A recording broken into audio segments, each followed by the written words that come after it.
Hola, buenos días o buenas tardes, dependiendo de la zona horaria en la que se encuentren. En nombre de mis colegas y co-coordinadores, Diana Méndez, Pedro Urquijo, Alfredo Pureco, Timothy Lorek y Antonio Chamorro, les damos la bienvenida a este seminario interinstitucional sobre la Revolución Verde desde una perspectiva global, un espacio académico auspiciado por el Colegio Mexiquense AC, el Instituto de Investigaciones en Geografía Ambiental de la Universidad Nacional Autónoma de México y el Instituto de Investigaciones Dr. José María Luis Mora, también de México. Es un placer contar con su presencia en esta 10ª sesión, que será la tercera en torno a la Revolución Verde en Europa. En esta ocasión hemos tenido dos cambios en el programa original. El primero es que una de las panelistas, Salva Díaz Eada, ha tenido que cancelar su participación por motivos personales, mismo caso de la moderadora Teresa María Ortega. Una vez dicho esto, y para no perder más tiempo, procedo a presentar al moderador del día de hoy, esta institución, Federico Martocchi, quien es doctor en Ciencias Sociales y Humanas por la Universidad Nacional de Quilmes y profesor de la Universidad Nacional de La Pampa, en Argentina. Adelante, profesor Martocchi, y muchas gracias por estar aquí.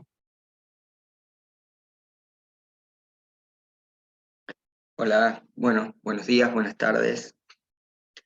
Para mí es un verdadero placer compartir este espacio con apreciados y apreciadas colegas. Agradezco particularmente a las personas que organizan este seminario, en especial al doctor Gutiérrez Núñez por la invitación y por haber estado todos estos días mandándonos la información correspondiente y gestionando este espacio, que por cierto es un ámbito de debate, considero muy enriquecedor. Sin más, entonces, y agradecido de estar con la posibilidad de compartir con ustedes, voy a pasar a presentar a los dos primeros expositores.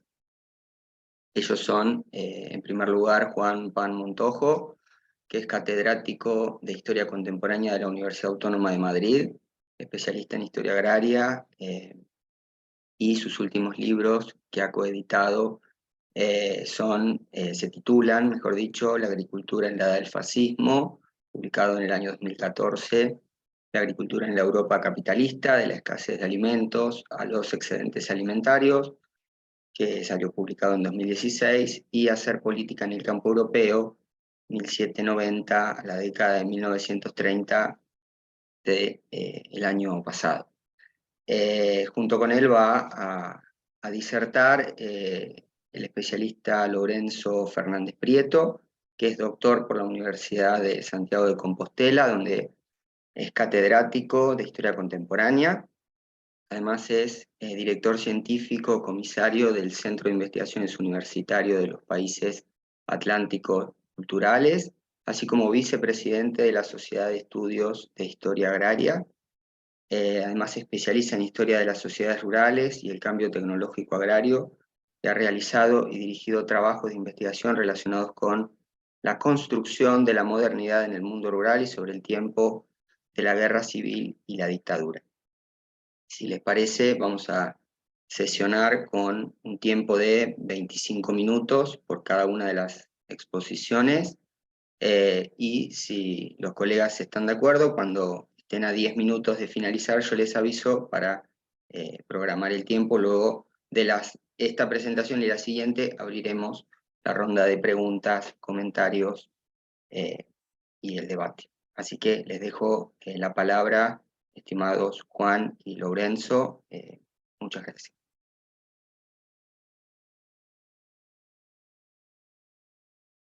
Bueno, pues muy buenas tardes. Yo también agradezco mucho esta oportunidad. En nuestro caso, en el caso del profesor Fernández Prieto y mío, es sobre todo la oportunidad más que para exponer grandes tesis, para presentar un proyecto de libro que también, desde luego, lleva implícita un conjunto de hipótesis y de tesis sobre cómo abordar el fenómeno de la Revolución Verde, ¿no? Pero es un libro que estamos haciendo, que esperemos que pueda salir a la luz el año que viene, y en el que colabora mucha gente y del que queríamos sugerir con la intervención conjunta que vamos a hacer algunas de sus grandes líneas. Hay que empezar señalando que este libro, Caminos hacia el futuro, de las modernidades rurales a la modernización agraria, es una obra que parte de una profunda insatisfacción con el relato sobre la Revolución Verde. Y ahora veremos por qué utilizo este término, sobre la Revolución Verde y sobre lo que esta significa. En parte porque el relato sobre la Revolución Verde lo que se dice sobre la Revolución Verde tiene mucho que ver con discursos acuñados por políticos y por técnicos políticos estadounidenses, pero también en países receptores con fines propagandísticos, una revolución que se contraponía a otras posibles transformaciones políticas y una revolución que giraba en torno a innovaciones biotecnológicas difundidas desde un centro productor, que era los Estados Unidos, hacia unos países en desarrollo beneficiarios durante una cronología muy concreta.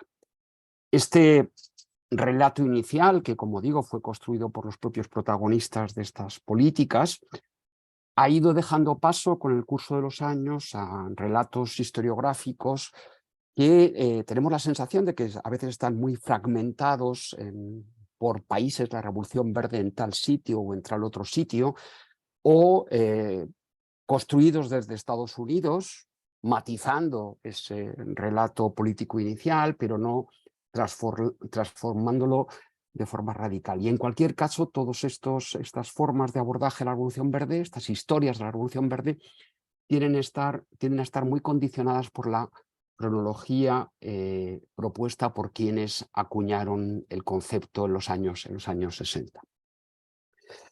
El que este relato nos deje insatisfechos cobra importancia porque pensamos que tener otro tipo de historia de la Revolución Verde es una necesidad política fundamental en esta fase del antropoceno, ¿no? En el que transitamos hacia una situación de potencial catástrofe para todos y en el que hablar sobre cambios en la agricultura, cambios medioambientales, cambios también en nuestra forma de producir y de emplear el planeta, pues tienen una relevancia grande para imaginar posibles futuros.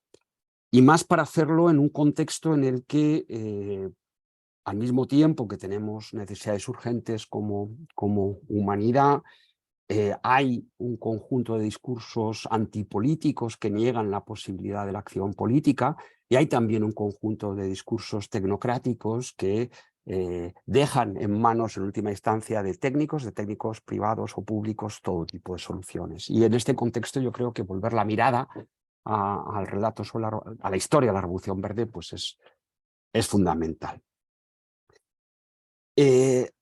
El punto de partida de nuestra obra es pensar que la Revolución Verde es una fase de unas políticas de modernización con una cronología muy anterior, que se desarrollan tras la Segunda Guerra Mundial, como tales políticas de modernización de la agricultura, y que están precedidas por proyectos de modernidades rurales y al mismo tiempo por proyectos de modernidades agrarias desde mucho antes. Al menos desde los años 70-80 en Europa, en los Estados Unidos y en diversos países latinoamericanos. Y desde luego, desde el periodo de entreguerras también en diversos espacios coloniales en los que los funcionarios europeos interactuaron con campesinos y expertos locales y no solo difundieron sus propuestas de una modernidad para esas agriculturas y para esas sociedades coloniales. Esto, por lo tanto, nos llevaría a retrotraer, a agrandar la cronología, a adoptar una cronología de largo plazo que, como digo, pues empiece a finales del 19 y llegue por lo menos hasta los años 70-80, que son los años en los que, como ahora después argumentaré, pues la Revolución Verde parece agotar sus posibilidades. Esto no solamente es una cuestión de fidelidad histórica, no solamente reconocer que los agrónomos mexicanos a finales de los años 20 o los años 30 en diálogo o no con colegas estadounidenses y europeos estaban imaginando modernidades para el campo mexicano, mucho antes de que llegara la Revolución Verde. Esto no solamente es darse cuenta de que el jardín botánico de Buitenzorg en Indonesia, en la isla de Java, era el principal centro botánico y de experimentación en biotecnologías en la década de 1910, mucho antes de que hubiera otro tipo de centros biotecnológicos en diferentes puntos del planeta. Esto no solamente es hacer justicia, digamos, casi poética, a las estaciones experimentales alemanas del primer siglo XX y su intento de construir un tipo de agricultura en diálogo con los campesinos, sino que va bastante más allá, porque lo que nos permite ir a largo plazo es entender que los proyectos de una modernidad o de modernidades para la agricultura y para el mundo rural fueron plurales antes de la Segunda Guerra Mundial. Ahora después volveré a esta tesis. Fueron diversos, contemplaron horizontes muy distintos. Y, sin embargo, tras la Segunda Guerra Mundial, lo que se produjo es un proceso gradual de uniformización del futuro del mundo agrario en torno a ese concepto de modernización al que ya he aludido, ¿no? Y que es un concepto que es sobre todo singular. Hay modernidades, pero hay modernización.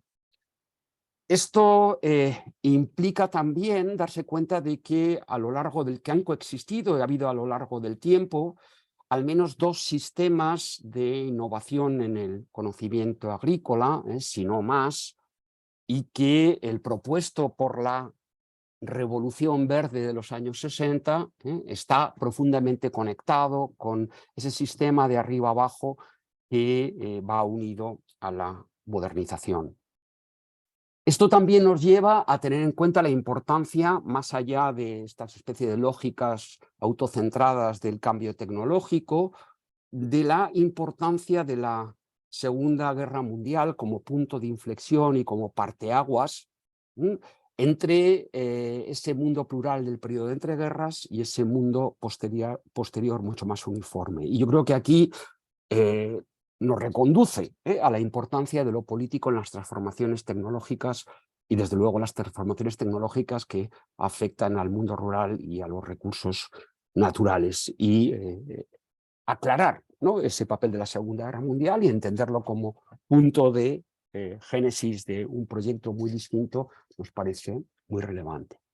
Y esta mirada a largo plazo también nos lleva a conocer las resistencias existentes al proyecto de modernización tras el fracaso tras el fin de ese aparente pluralismo, porque tras la Segunda Guerra Mundial hay diversas formas de resistencia a la modernización, resistencia de quienes se aferran de forma conservadora, digamos, a sus prácticas anteriores, pero también resistencia de quienes tienen otras fórmulas que proponer, otras maneras de concebir la innovación técnica, otras visiones de la relación entre lo local y la ciencia, entre los productores y los tecnólogos, estas resistencias que existen desde los años 40-50, tras haber sido otra cosa, haber sido proyectos viables políticamente antes de la Segunda Guerra Mundial, y que, desde luego, a partir de los años 60 van a ser redescubiertas por un nuevo movimiento social, que es el ecologismo, que va a entrar en diálogo con estas resistencias anteriores de mucho tipo, desde románticas, conservadoras, pero también indígenas, también locales, en fin, que estaban presentes mucho antes de que se les otorgara otro sentido frente a la modernización en los años 70, porque esto es este movimiento social, es la génesis del ecologismo y del nuevo ecologismo, lo que va a ser uno de los factores importantes, junto con otros, en la crisis del modelo de revolución verde a partir de los años 70. aquí, habiendo desgranado los grandes elementos del proyecto que tenemos, dijo que Lourenço Fernández Prieto pues, profundice o añada, matice cuestiones de las que yo he señalado.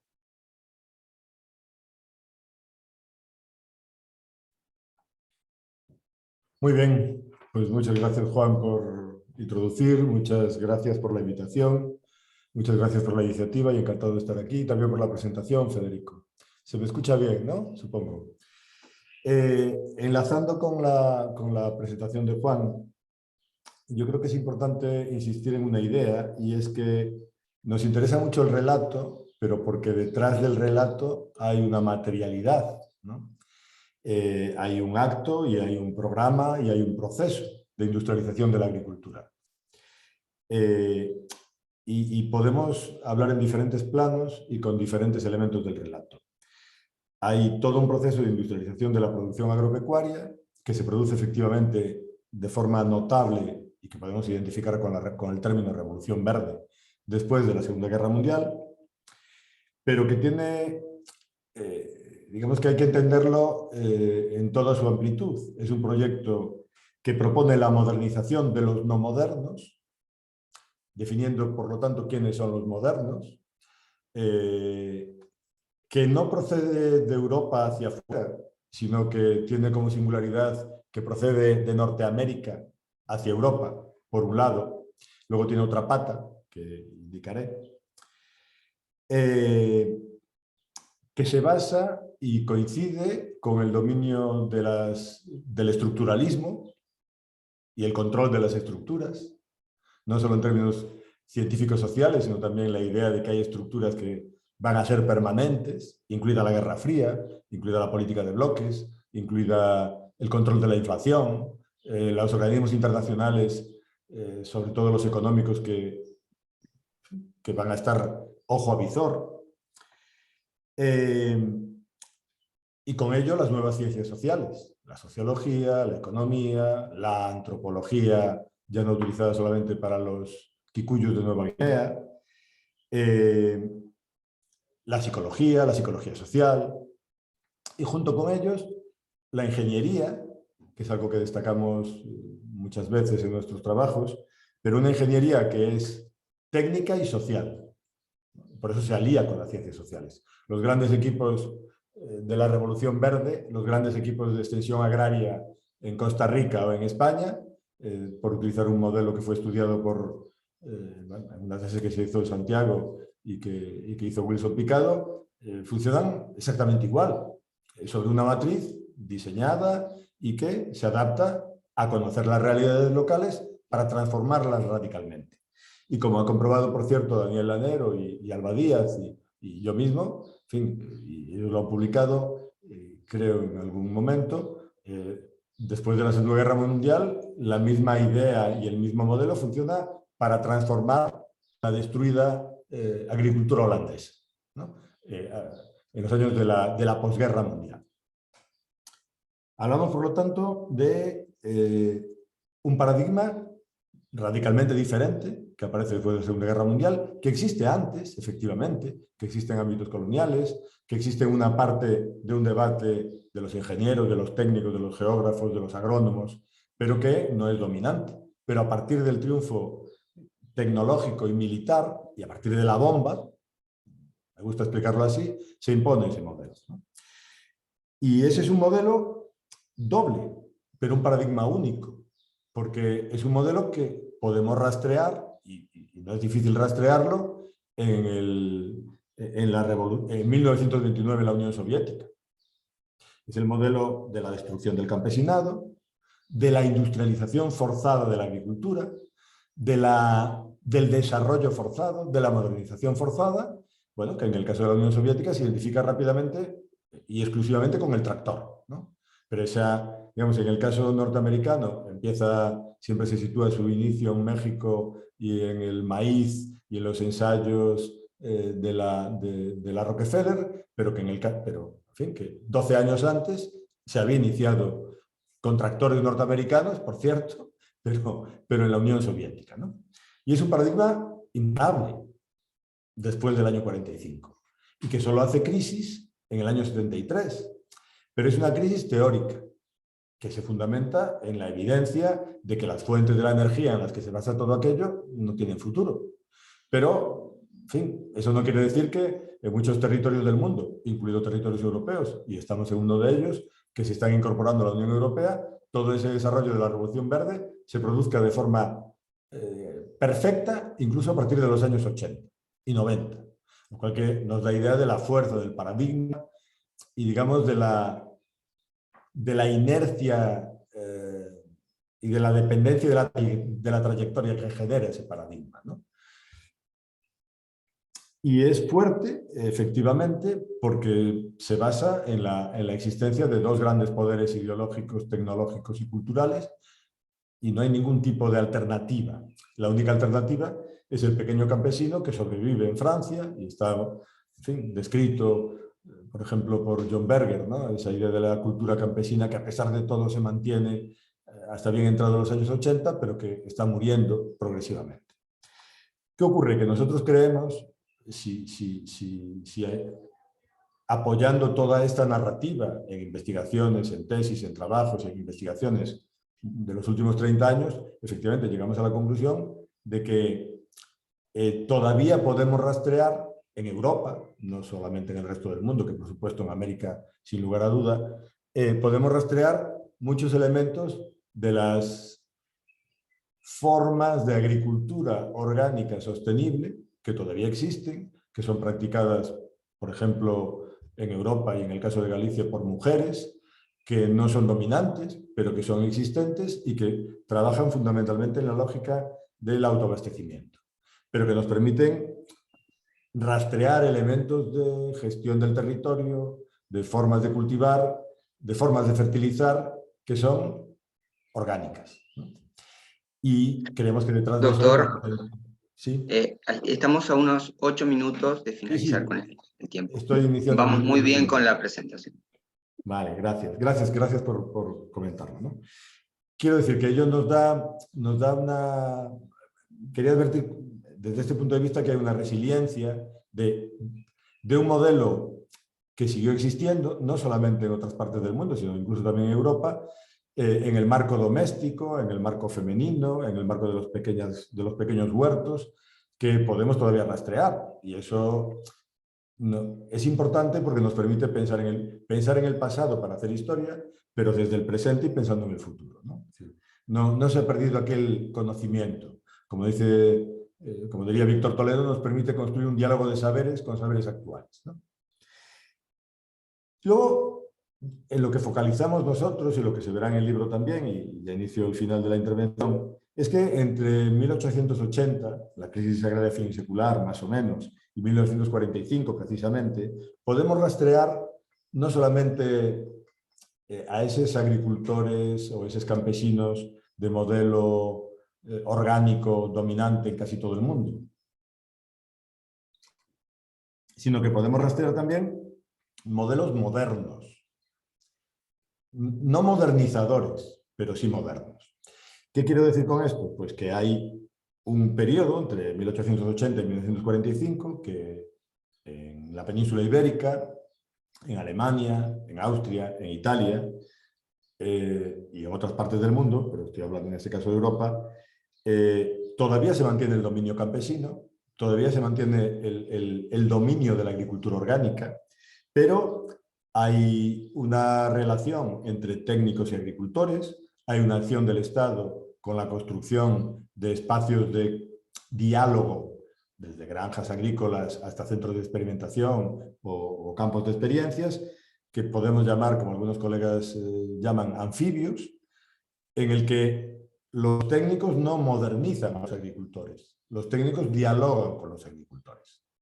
Y los agricultores tienen la capacidad todavía, que no tendrán después del año 29 en la Unión Soviética, ni después del año 45 en toda Europa, todavía tienen la capacidad de escoger la innovación, de dialogar con el técnico, de decidir, de no aceptar, pero no porque el factor limitante sea el precio, que es un poco el error histórico que la versión económica de todo el proceso introducía, sino porque introducir un determinado tipo de arado no es absolutamente racional en la lógica de su cultivo. en la lógica productiva y reproductiva, que funcionan juntas, no funcionan separadas. Porque la casa, como un espacio colectivo, junto al espacio colectivo del entorno agrario que maneja el territorio, toma esas decisiones, ¿no? Y además de esto, es un momento en el que efectivamente, y termino ya, se están incorporando innovaciones de la segunda revolución industrial, de la segunda onda de la industrialización, pero en la medida de las necesidades productivas y reproductivas de las casas, y además hay una fuerza enorme que dejará de haber en muchos casos después, que es la fuerza, por decirlo resumidamente, de la nueva acción colectiva de una sociedad civil articulada en un marco liberal, pero también de la vieja acción comunal, que todavía resiste hoy en día, ¿no? En Portugal, en Galicia, en muchos espacios europeos, sigue habiendo espacios comunales gestionados colectivamente que ocupan una parte importante del territorio. Y no solo en Laponia, ni en Escocia, que también en Galicia, en Portugal, o en Rumanía, o en Bulgaria, ¿no? Bueno, pues ese tiempo, de 1880 a 1945, desde el punto de vista de los historiadores, es un espacio para pensar la sostenibilidad con incorporación de la innovación y con cambio tecnológico, en el que unos agricultores que son innovadores, como lo han sido desde el Neolítico, y no se puede negar la capacidad innovadora del agricultor en ningún espacio del mundo desde entonces hasta este momento, hay que demostrarla, hay que estudiarla y hay que analizarla. Pues con esa misma lógica de innovación y en un ámbito tecnológico muy complejo, definido ya por la ciencia, hay un espacio de innovación en el marco orgánico, con incorporación de la ciencia, en el que podemos rescatar un modelo sostenible. Y eso es lo que nos parece, digamos, un foco de indagación muy interesante para pensar de una forma aplicada la sustentabilidad del pasado hacia el futuro. Y eso es todo. Muchísimas gracias, Juan y Lourenço, por la presentación. Excelente y muy sugerente. Y pasamos entonces a la segunda exposición de Daniel Lanero Taguas, quien es profesor titular en el Departamento de Historia de la Universidad de Santiago de Compostela. Forma parte del grupo de investigación Historia Agraria y Política del Mundo Rural. Sus líneas de investigación se encuadran en el campo de la historia social y del mundo rural, la movilización política y el conflicto social en la España rural durante el periodo franquista y de transición, analizando también el impacto de las dictaduras fascistas europeas en lo político y lo social desde una perspectiva comparada. Sus estudios más recientes analizan la problemática de las desigualdades en el acceso a la vivienda y las nuevas formas de configuración del estado de bienestar, colocando el foco en Galicia, España, Portugal y otros países del sur de Europa. Daniel, adelante, te dejamos la palabra.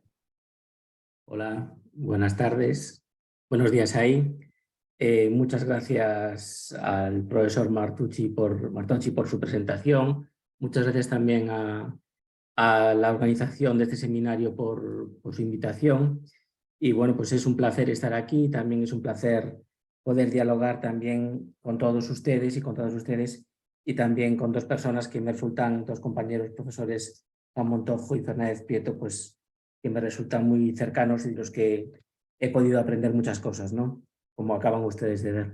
Bueno, pues mi intervención va a conectar, es inevitable, ¿no? Con algunos debates y con algunas cuestiones que se han planteado, y al mismo tiempo va a tratar de ir un poco más a lo concreto, ¿no? Porque responde un poco a un estudio de caso que tendría que ver con un elemento en concreto de la Revolución Verde, que es el extensionismo agrario, que también ha sido ahora mencionado por el profesor Fernández Prieto, y con, digamos, la aplicación o la implementación de la Revolución Verde en la península ibérica, en un marco temporal, sí, restringido, más o menos entre 1945-50 y la crisis económica de los años 70, que coincide además en la península ibérica con el final de dos dictaduras de matriz fascista o de la familia fascista o fascistizadas, ¿no?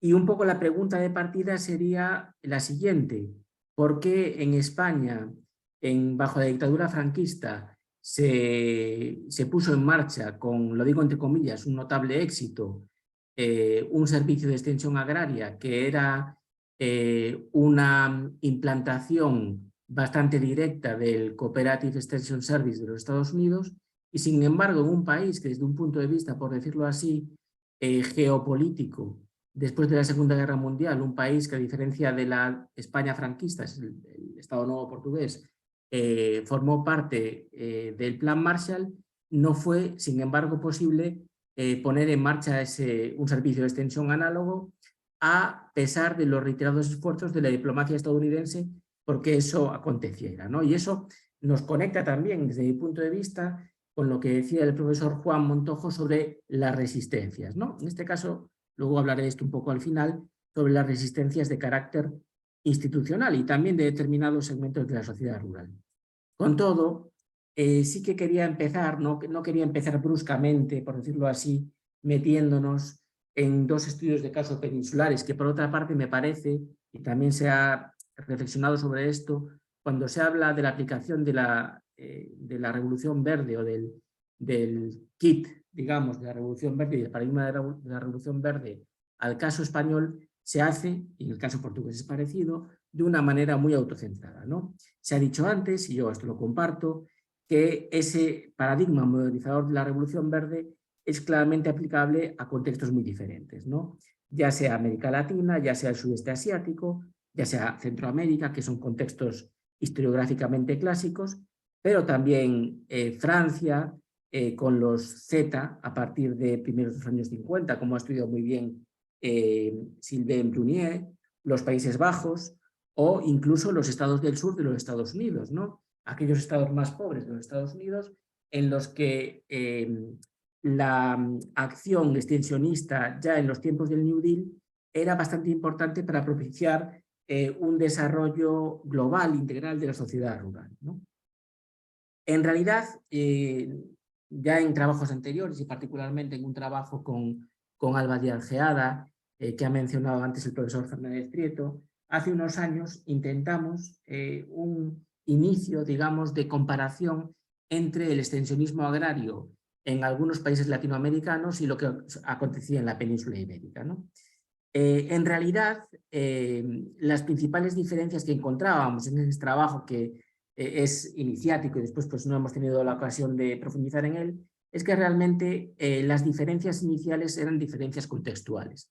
Ya se ha dicho aquí también. Es decir, toda una serie de organismos o de servicios de extensión que se crean en América del Sur y en Centroamérica con un origen, unos primeros embriones que estarían al final de la Segunda Guerra Mundial, que se van a llamar en muchos casos STICAS, Servicios Técnicos Interamericanos de Ciencias Agrarias, o SCIPA, Servicio Cooperativo Peruano de Abastecimiento Alimentario, o STAN, Servicio Técnico Agrícola Nicaragüense, etcétera, etcétera. Hay toda una serie de servicios que se van a crear se van a impulsar en estos países por parte de los Estados Unidos en el contexto de los años finales de la Segunda Guerra Mundial y con un objetivo, digamos, o con objetivos geoestratégicos, que tienen que ver con asegurar desde un punto de vista militar el aprovisionamiento o el acceso directo a materias primas como el caucho o determinados metales, asegurar también, en caso de necesidad, el abastecimiento alimentario de las tropas de los Estados Unidos y que después se van a ir, digamos, digamos que en el marco de la Guerra Fría se van a utilizar, y esto es bien sabido, como un instrumento también para la política norteamericana de contención del comunismo a nivel internacional. Esto que pasa en determinados países, o en bastantes países de América del Sur y de América Central a finales de los años 40, pues va a llegar a España a comienzos de los años 50, ¿no? Por condicionantes particulares que tienen que ver con el aislamiento internacional del régimen franquista a finales de los años 40 y con el progresivo reconocimiento en la esfera internacional, en el que los pactos de Madrid de 1953, pactos de naturaleza fundamentalmente militar, que no están tan alejados digamos, de los referentes que acabo de mencionar, pues van a suponer, digamos, la normalización progresiva de la dictadura franquista en el concierto político y económico internacional. Hay una diferencia interesante, que es que realmente, probablemente a comienzos de los años 50, los Estados Unidos, la administración Eisenhower, daba, digamos, la contención en la península al avance del comunismo, la daba por garantizada o asegurada. Bien, dicho esto, me gustaría también reflexionar un poco o sugerir la idea del extensionismo agrario como una herramienta, como una palanca fundamental para la implementación de todo el paquete de la Revolución Verde y para intentar al mismo tiempo una transformación integral o global, no solo de la agricultura, sino también de las sociedades agrarias a múltiples niveles. A nivel, evidentemente, de la transferencia tecnológica, a nivel de la ingeniería civil, a nivel de la creación de explotaciones modelo y a nivel, veremos también, del funcionamiento de las propias comunidades, ¿no? A través, por ejemplo, de una cuestión que va a ser bastante importante en los programas de extensión, que tiene mucho que ver con algo que se ha dicho previamente, que es ese espíritu de ingeniería social de este tipo de programas, de identificación de líderes en las comunidades rurales que sirvan de cadena de transmisión para la implementación efectiva de ese programa modernizador. Volviendo a esa comparación entre lo que sería el Servicio de Extensión Agraria español y estos STICA o STIPA latinoamericanos, hay una serie de elementos que son comunes, ¿no? Y que aquí creo que la aportación, también se ha mencionado antes, su tesis de doctorado dirigida por el profesor Fernández Prieto, de nuestro colega y amigo Wilson Picado, y también en parte de José Fernández, digamos, su definición o su conceptualización del fenómeno de la acumulación institucional en el marco de la Revolución Verde, creo que aporta muchas cosas. Antes he hablado de las diferencias, me gustaría hablar ahora de las analogías de los elementos en común entre el Servicio de Extensión español y los STICA latinoamericanos. Bueno, la puesta en marcha es tremendamente semejante, hay una fase de creación y fundación y una supervisión de los primeros años de funcionamiento bajo la tutela directa de expertos estadounidenses. En España el servicio se funda en 1955, un momento muy peculiar, donde hay un claro giro modernizador de la política agraria en clave técnica o tecnocrática, y se envían a España a 3 técnicos estadounidenses. Anacleto Apodaca, que ya había sido a su vez el fundador del servicio de extensión en Honduras a comienzos de los 50, a Emilio Tejada y a un especialista, John Spaven, que es un especialista en, digamos, divulgación agraria de carácter audiovisual. Bueno, esta tutela va a llegar hasta comienzos de los años 60. Y al mismo tiempo que se tutela directamente por especialistas norteamericanos la creación y el primer desarrollo hasta que está asentado de ese servicio de extensión agrícola, se mandan técnicos, preferentemente jóvenes, técnicos españoles, a formarse, a conocer el funcionamiento pues, del servicio cooperativo de extensión de los Estados Unidos sobre el terreno, de las estaciones experimentales, de la estructura de la propia administración agronómica vinculada con el servicio de extensión. Otro elemento común son las formas de financiación de los servicios de extensión.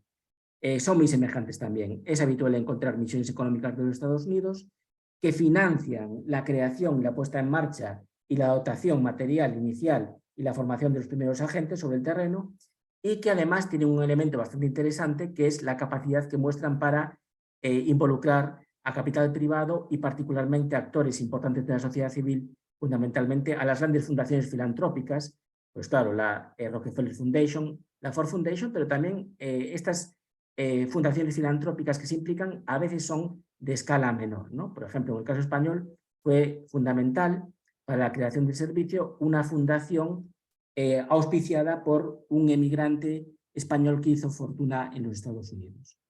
Otro elemento que hay que tener en común y que une la Revolución Verde a nivel internacional, a nivel transnacional, es que tanto los futuros cuadros dirigentes de los servicios de extensión, fundamentalmente, como los agentes de extensión, una élite de estos agentes, se van a formar también y se van a reciclar y se van a actualizar en centros de formación de carácter internacional. Por ejemplo, el Centro de Formación Agraria de la Universidad de Wageningen, en los Países Bajos, era muy importante en Europa, pero la Escuela Agrícola Panamericana, popularmente conocido como la Finca El Zamorano, cerca de Tegucigalpa, en Honduras, será importante, o el Instituto Interamericano de Ciencias Agrícolas, el IICA, auspiciado por la Organización de Estados Americanos en Costa Rica, en concreto en Turrialba. Hay otros elementos en común que hay que destacar, una relativa, y digo relativa porque esto habría que matizarlo, autonomía de estos servicios dentro del organigrama de la administración estatal, por el hecho de haber sido creados en parte desde fuera.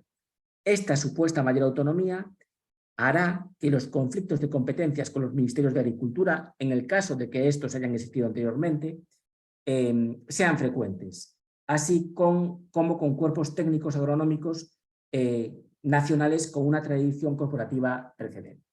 Esto no siempre es así, ¿no? Por ejemplo, cuando mandan a Podaca a Honduras a crear un servicio de extensión agraria a comienzos de los años 50, en realidad lo que están planeando es utilizar este servicio de extensión para crear un verdadero Ministerio de Agricultura. Y después, esto ya es una última constatación, las estructuras institucionales son muy parecidas, ¿no? Creo que ese sintagma de clonación institucional al que me refería es evidente, ¿no?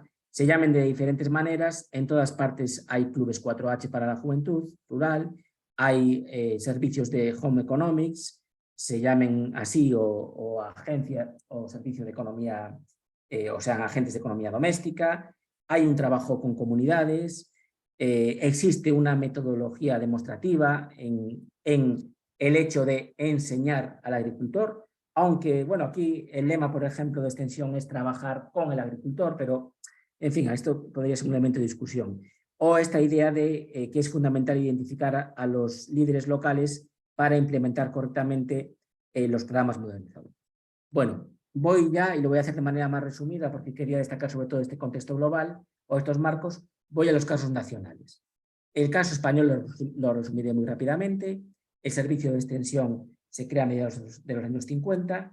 Hay que recordar que España se había quedado por motivos políticos obvios fuera del Plan Marshall, pero que sin embargo a partir de finales de los años 40 hay toda una serie de elementos de cooperación con la administración americana a través fundamentalmente de créditos que en algunos casos se destinan a la adquisición sobre todo de maquinaria agrícola, ¿no? También a la importación española de alimentos, etcétera, etcétera. Lo que me interesa destacar es que al principio, y esto es bastante acorde con el giro, digamos, modernizador que pretende el franquismo para salir, digamos, de la crisis autárquica del sector primario, lo que se va a focalizar el SEA en España durante sus primeros 5 o 6 años va a ser sobre todo en la transferencia tecnológica y en el incremento de la productividad. Esto va a ser lo fundamental.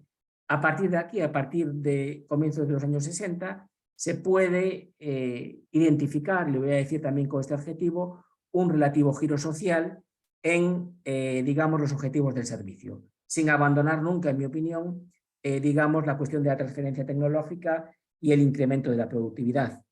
En los años 60, este giro tiene también que ver con un relevo generacional interesante en los técnicos.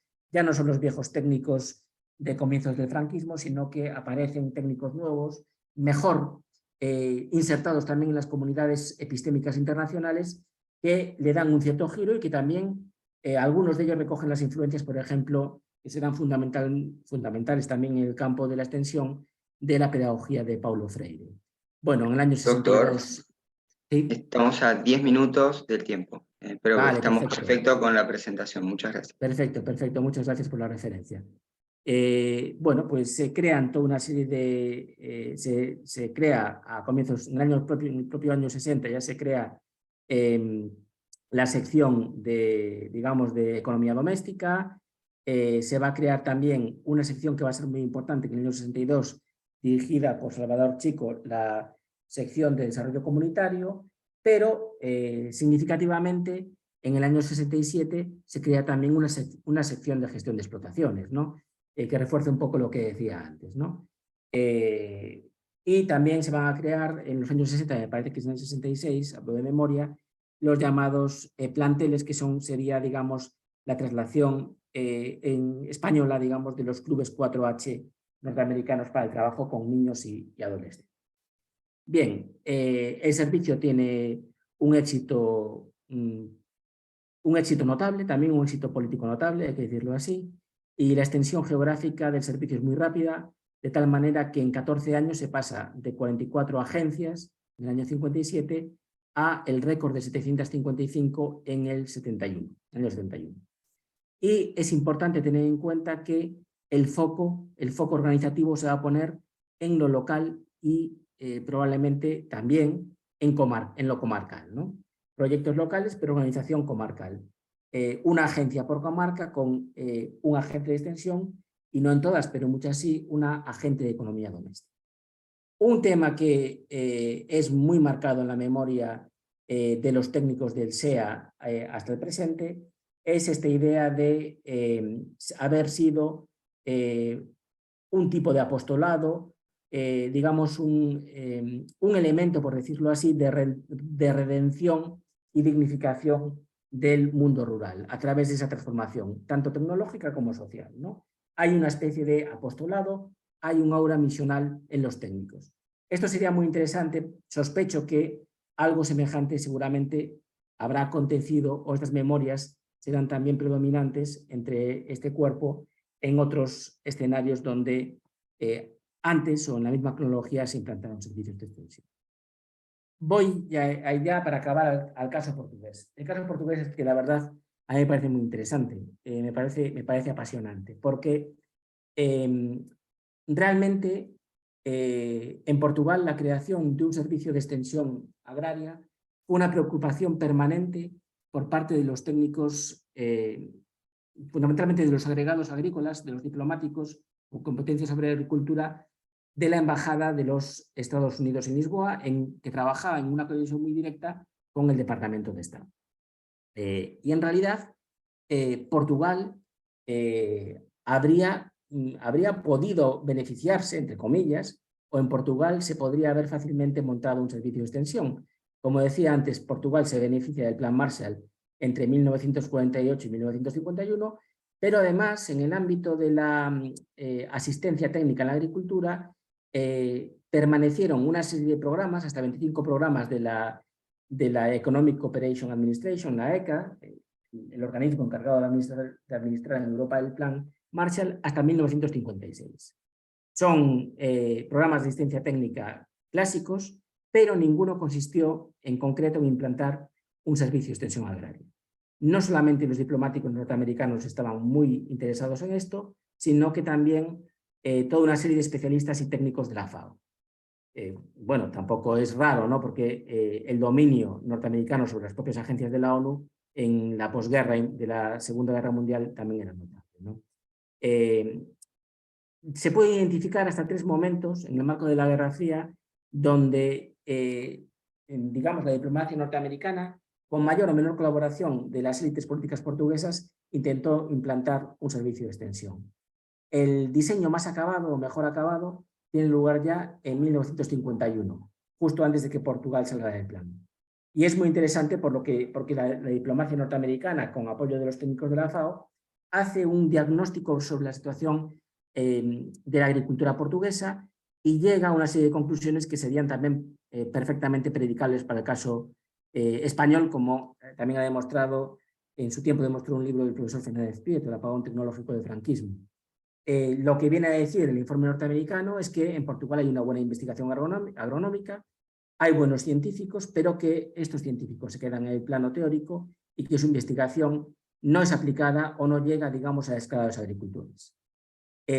Los especialistas extranjeros también llegan a la conclusión de que hay que reformar la educación agraria básica y de que faltan publicaciones divulgativas. La solución, por supuesto, la solución no era otra que crear un servicio de extensión agraria siguiendo el modelo del US Cooperative Extension Service.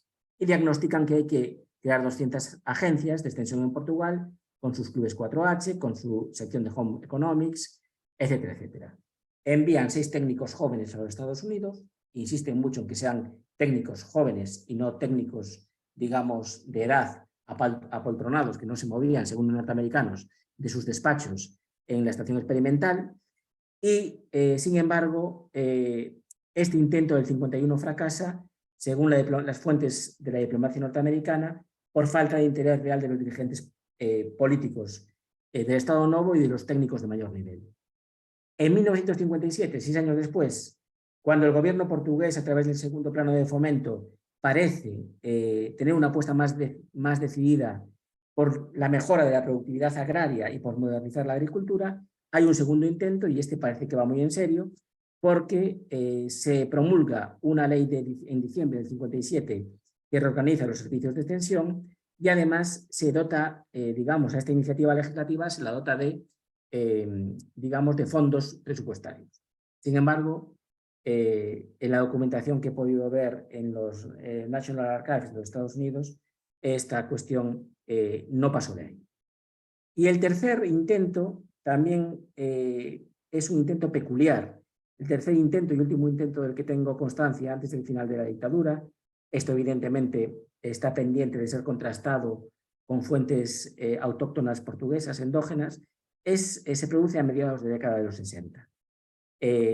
La diplomacia norteamericana pues se encuentra muy satisfecha de que en Portugal desde el año 40 no hay Ministerio de Agricultura, sino que está dentro del Ministerio de Economía.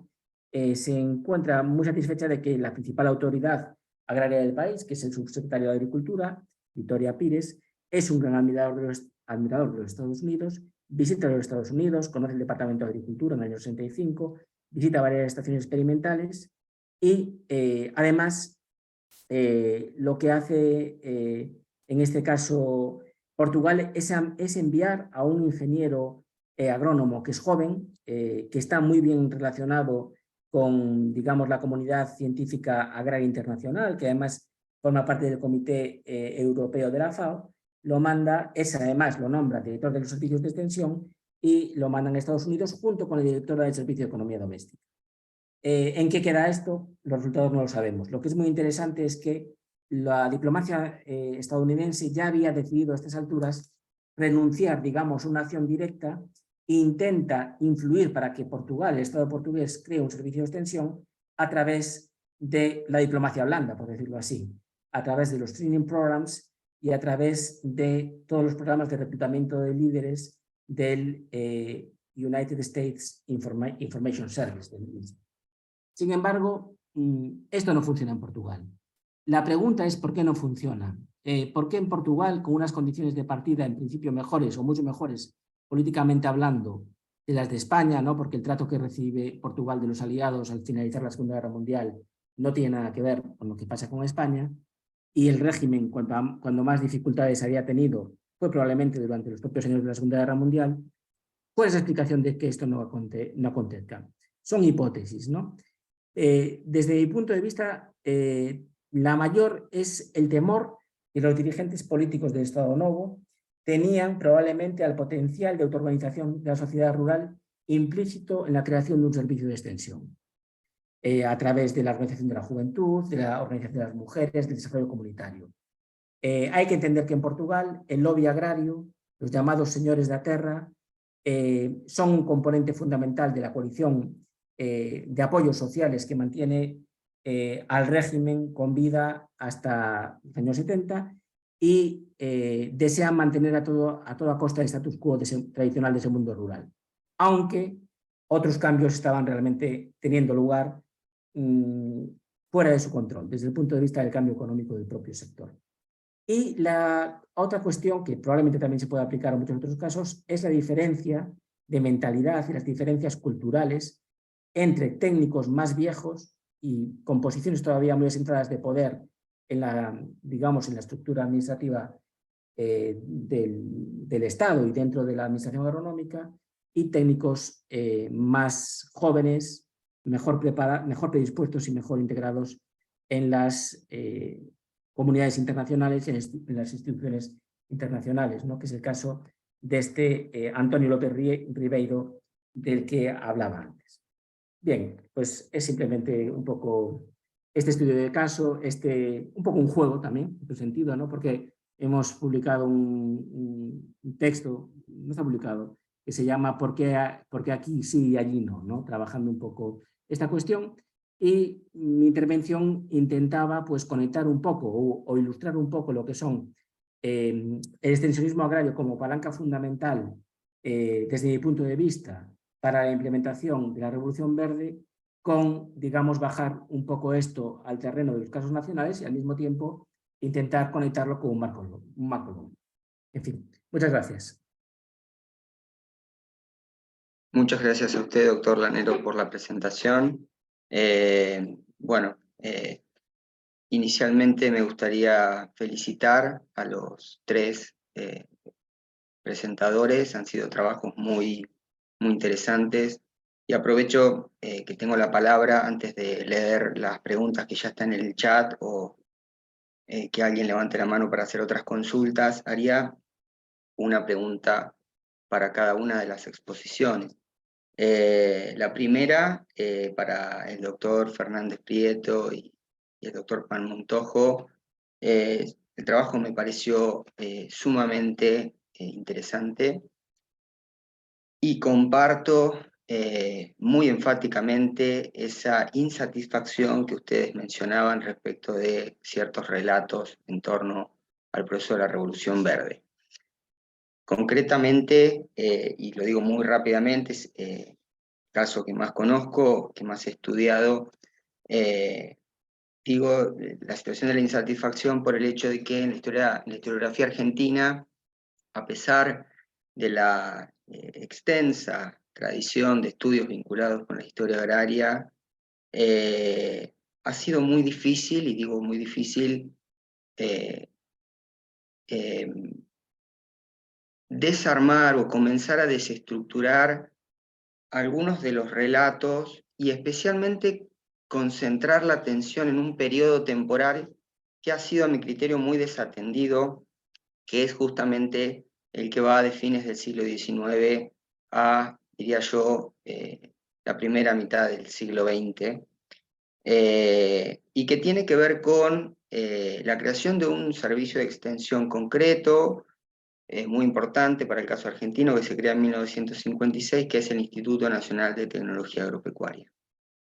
Ese instituto operó como un gran transformador de los procesos vinculados con la Revolución Verde, y impactó mucho en materia de investigación, pero también en materia de extensión, con esta perspectiva que los expositores mencionaban, con un influjo bastante marcado de Estados Unidos, aunque no solo de Estados Unidos, pero me parece que se había desatendido hasta, yo diría, la primera década del presente siglo, todo el proceso previo, y se había dado por supuesto de que la investigación y la extensión en materia agropecuaria había dado un salto cualitativo a partir de la creación del INTA, el instituto que mencionaba, y previamente no había ocurrido nada interesante, digámoslo así, a ras del suelo, ¿no?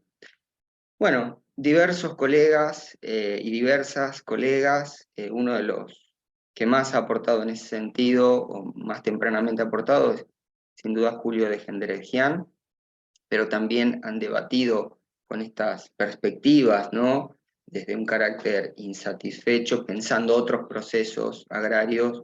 Pienso en Royora, pienso en Eduardo Míguez, y en muchos otros colegas que han trabajado temas vinculados con el agro. En lo personal, incluso se me venía a la memoria un trabajo de un historiador norteamericano que escribe y hace su tesis y publica en el marco de la Alianza para el Progreso. No pienso en James Cooby, que marcó una interpretación respecto de lo que había sido la expansión de la agricultura, fundamentalmente en las pampas argentinas.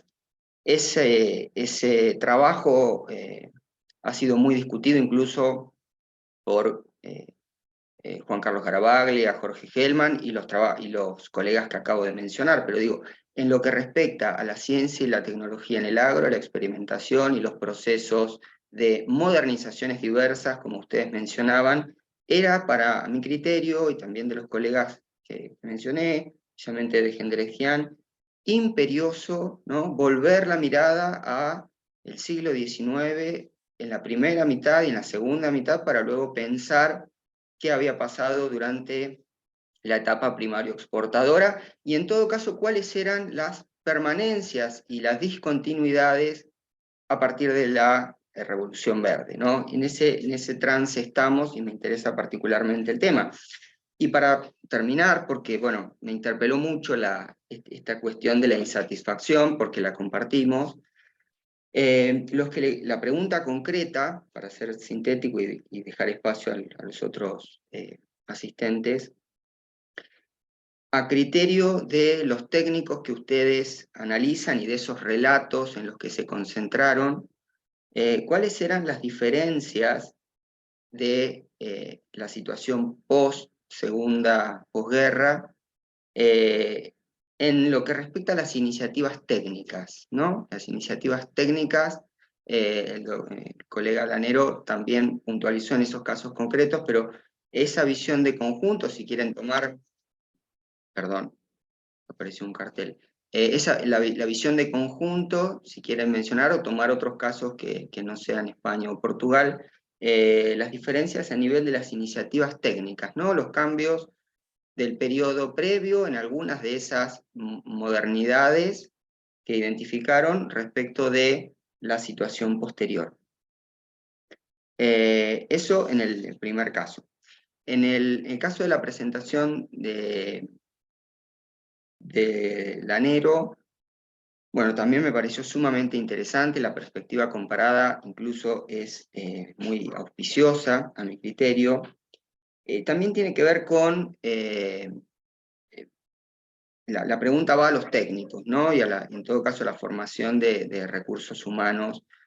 Y la consulta sería si ese extensionismo que opera como una suerte, si anoté bien, de palanca para la introducción de algunos de los aportes de la Revolución Verde. Algunas cosas aparecieron sugeridas en la presentación, pero si querías profundizar algún aspecto vinculado, a ver si esto permea o no la formación de recursos humanos y en qué medida lo hace. Especialmente en España, me parecía, ¿no? Si se modifican planes de estudio, qué papel adquiere el proceso extensionista. Mencionaba el papel de Freire, ¿no? Bueno, cómo esto opera y si se generan desde las propias formaciones profesionales iniciativas para trabajar o transdisciplinarmente, pienso con comunicadoras sociales u otro tipo de perfiles que para la época sociólogos, economistas, a ver si aparece algo de eso o no. Y otra subpregunta, porque me parece muy importante, si los casos analizados, a partir de qué fuentes se mira la lectura que hacían los técnicos, ¿no? ¿Cuáles son las fuentes que se analizan? Los técnicos, digo, del periodo trabajado, y cuáles son los aspectos más críticos, si es que aparecen, no sé, pienso en autobiografías u otro tipo de registros, si es que aparecen, cuáles son los aspectos más críticos respecto de los técnicos previos, ¿no? De lo que había ocurrido antes de la Segunda Guerra Mundial. Bueno, una vez más, muchísimas gracias por las presentaciones, me resultaron muy interesantes. Ahora sí paso a leer y por supuesto dejo habilitado para que planteen más preguntas por el chat o bien levanten la mano si así lo prefieren y formulen sus interrogantes. La primera pregunta que está en el chat es de Jaime Ortega y está dirigida a Daniel Lanero. Y leo la pregunta. ¿Ves correspondencia entre el caso español y el de algunos países centroamericanos? Pienso en el tema de gobiernos autoritarios que son los que expanden la Revolución Verde, sobre todo en Guatemala en la segunda mitad de la década de 1950. Las preguntas restantes, bueno, Amado Centeno Ugalde, ¿no? Que felicita a los ponentes por las presentaciones y el dominio de los temas, y hay dos preguntas que entiendo son preguntas generales a los expositores. ¿Qué están haciendo los gobiernos, los empresarios y la ciudadanía para proteger el campo en la generación de los productos para el consumo humano, toda vez que el cambio climático nos ha ganado ya la batalla y ha esterilizado la tierra y ya no quiere producir? Y la otra pregunta del mismo asistente: ¿en qué nivel crítico se encuentra el poder brindar alimentos a la humanidad toda vez que se ha descuidado la agronomía y lo rural en el mundo? Bueno, muchas gracias por las preguntas y por supuesto queda abierto el espacio de chat, o pueden tomar la palabra y formular las preguntas para que los expositores respondan en conjunto.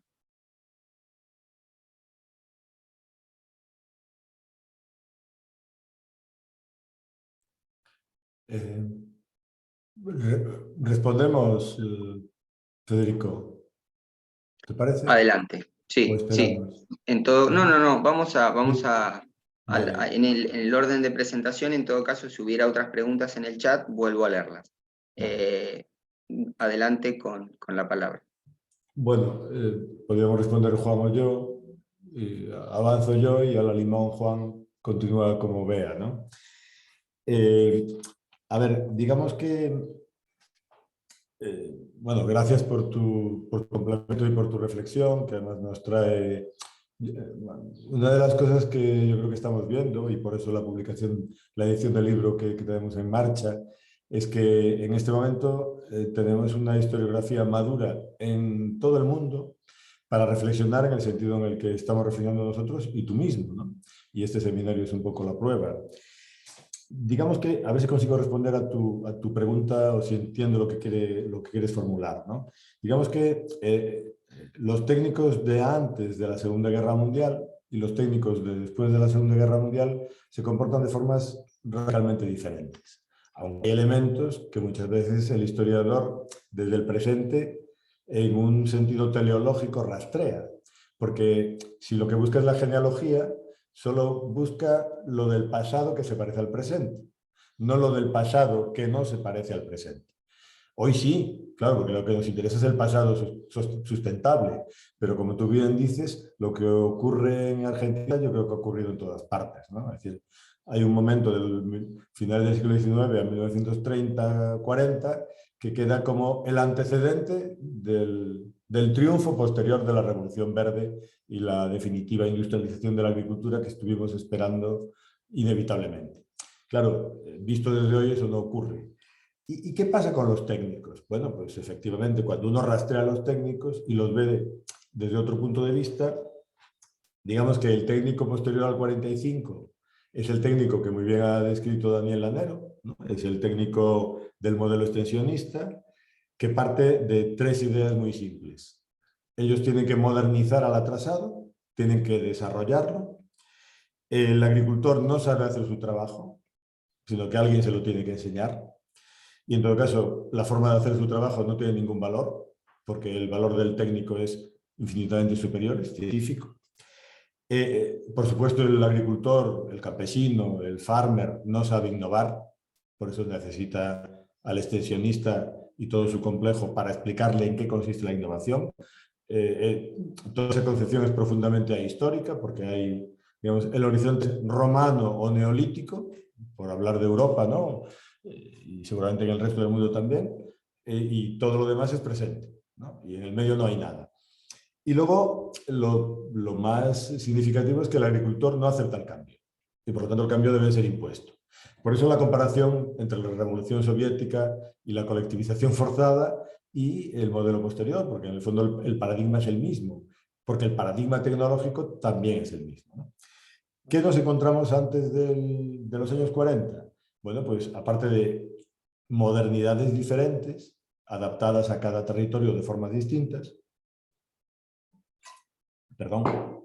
nos encontramos también, digamos que en el caso, aquí ya hablo de mi investigación básica y base de hace 30 años, ¿no?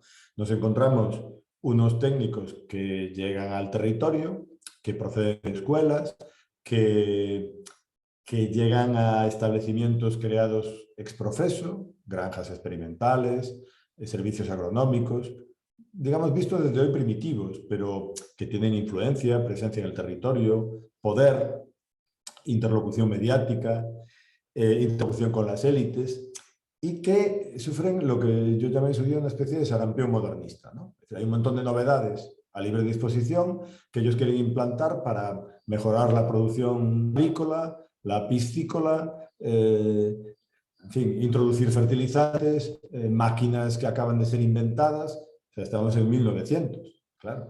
Formas de fertilización inéditas y milagrosas, semillas americanas como el tupinambo, en fin. Y, digamos, este sarampión dura de 1890 a 1915. Y a partir de ese momento, y eso es un ritmo europeo, porque tiene que ver efectivamente, sí, con la primera fase de la Revolución Soviética, tiene que ver con el triunfo de los partidos verdes en Europa después de la Primera Guerra Mundial, tiene que ver con la onda de las reformas agrarias, con los partidos campesinos que están en toda Europa y que está estudiando, por cierto, nuestro colega Miguel Cabo, y que son muy potentes entre 1918 y 1945. Y digamos que se establece la evidencia de un mundo campesino potente y organizado en términos sociales y políticos, y en términos tecnológicos, capaz de decidir qué tecnología escoge en ese diálogo. Y a partir, digamos, del año 18, y coincidiendo con la lógica, digamos, de entendimiento del mundo campesino que el propio Chayanov establece para Rusia, y que sirve para todas las economías campesinas del mundo, de hecho, y nos sirve de modelo, a partir de ese momento son, pues, no son muchos años, efectivamente, del 18 al 45, más o menos, en el caso español hasta antes. Digamos que lo que hay es un diálogo entre los técnicos y el campesino. Un diálogo muy fructífero, que se observa, bueno, es el diálogo chayanoviano, y que lo encontramos en muchos territorios europeos. Lo encontramos en Suiza, lo encontramos en Italia.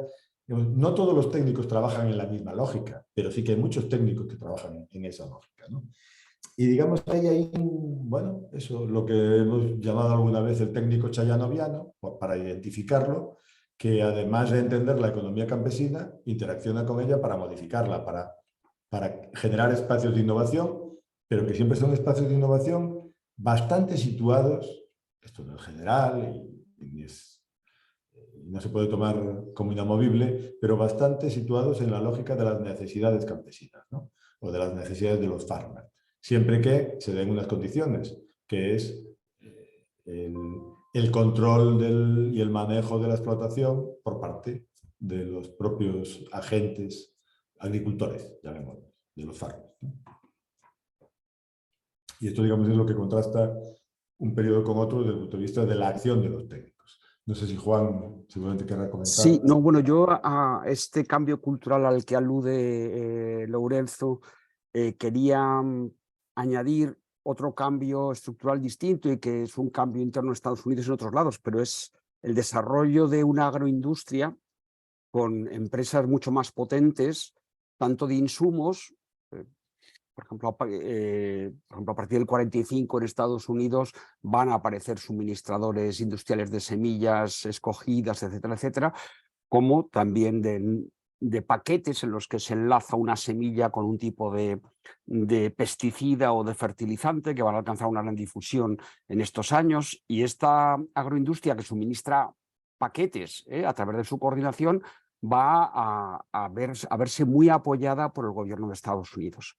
Y en este sentido yo quería hacer referencia a una autora estadounidense que es Deborah Fitzgerald, que tiene un libro excepcional sobre el triunfo, digamos, de lo que ella llama agribusiness, es decir, de la agroindustria, tanto desde este punto de vista de los insumos al que acabo de aludir, como desde el punto de vista del gran salto adelante de nuevas formas de presentación de la comida, tanto comida preparada, aunque todavía en menor medida, como nuevas formas de marketing de los productos normales del campo, y que entonces van a imponer condiciones a los productores. Imponen condiciones en cómo deben cultivar, pero también en qué productos deben proporcionar. La agroindustria no quiere cualquier producto, quiere productos con determinadas características. Yo creo que esto es un fenómeno evidente a partir del 45 en Estados Unidos y que creo que tiene mucho que ver con procesos de captura del Estado estadounidense por parte de la agroindustria y de una agroindustria que además crece en tamaño a lo largo de la guerra, que tiene que proporcionar a todos estos soldados desplegados por todos los frentes carne, conservas, frutas, etcétera, etcétera, y esta agroindustria crece mucho y esa agroindustria va a ser un potente aliado de políticas de Estados Unidos tras la guerra y en Europa, en parte en Europa y no solamente en Europa, también en algunos países latinoamericanos y también en algunos países asiáticos, va a haber también una protección de fenómenos agroindustriales semejantes, ¿no? O dejamos que la agroindustria estadounidense cope nuestro terreno, como está empezando a hacer con la política estadounidense, o desarrollamos nosotros nuestra agroindustria que sigue una lógica análoga.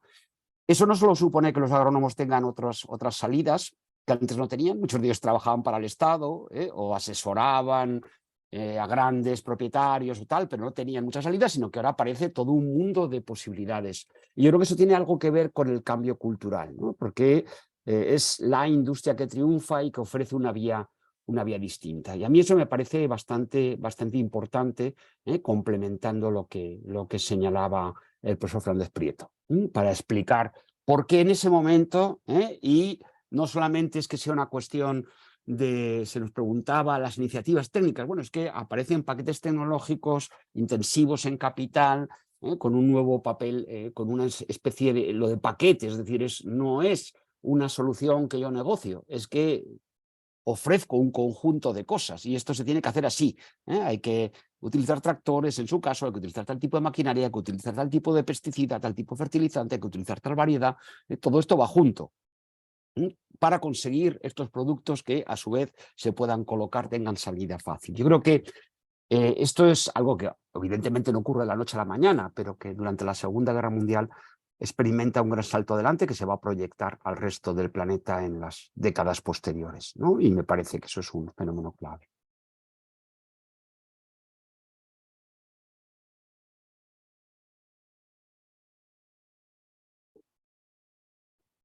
Muy bien, pues me parece que me toca, ¿no?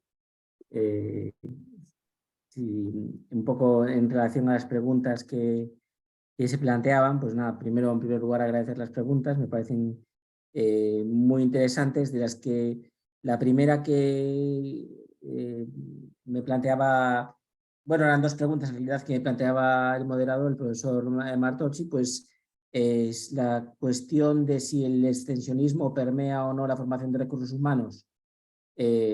Sí, clarísimamente. Es, lo primero que hacen, en el caso español, lo primero que se hace al montar el servicio de extensión es hacer una primera, digamos, una primera llamada para intentar, y un primer examen, digamos, para intentar incorporar a jóvenes agrarios que se conviertan en agentes en extensión. Muchas veces tenían una formación de peritos técnicos agrícolas y directamente lo primero que se hace es un curso con ellos de formación intensiva de varios meses en una de las primeras propiedades que compra el servicio.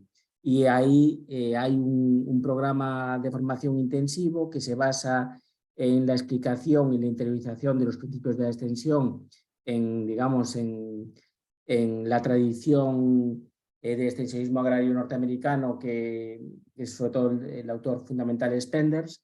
Después, formación en psicología, formación en antropología y una formación o un perfeccionamiento en conocimientos agrarios.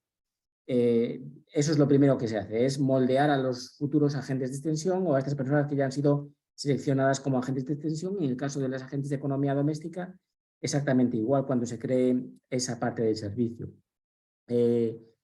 La cuestión que también me parece muy interesante, si se generan iniciativas para trabajar con otros especialistas.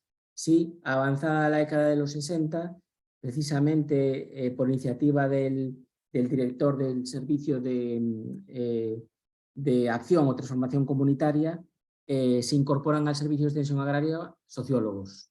Esto se va a hacer ya a finales de los años 60.